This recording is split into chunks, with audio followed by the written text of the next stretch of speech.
Washington State starting quarterback Zevi Eckhaus won his first game as the Cougars starter Saturday in Fort Collins. Now as he prepares for the most daunting start of his career on the road against a top 5 team in the nation, we give you a look back on Zevi's winding road to this point and what it means to him to lead the Cougar offense. You know, a lot of guys don't get remembered when you're in the NFL.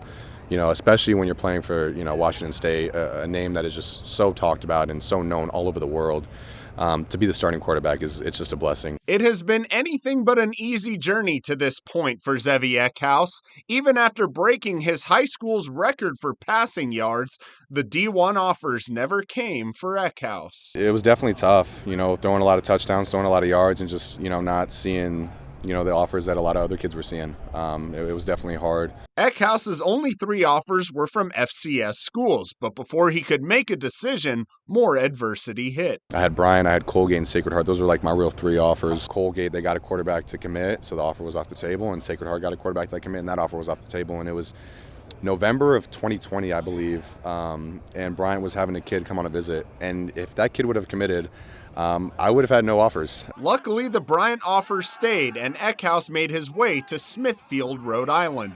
He was a 3-year starter, broke the school record for passing touchdowns, and was the Big South OVC Offensive Player of the Year in 2023. I'm just very, very fortunate for that opportunity that Bryan gave me, and just really glad I got to go through that experience. He appeared ticketed for Jacksonville State to finish his college career. When Wazoo came in the picture, and they came in the picture, maybe 48 hours before my flight, to go get my car and drive down. But when they came in the picture, it was a no-brainer. Just to be able to have the opportunity to play at such a prestigious school, with so much history football-wise, it didn't take long for me to make that decision. Eckhaus's move to Pullman did not go to plan, as he was beaten out for the starting job by John Mateer. Obviously, things didn't pan out the way I wanted to last year as far as starting, but if I could go back, I wouldn't change a thing. Just seeing how, utilizing your legs can really just change the course of a football game, and how much that does to a defense itself. And John was obviously a great leader for this team here, and, a great quarterback for this team. And, it taught me a lot of things, and how I can,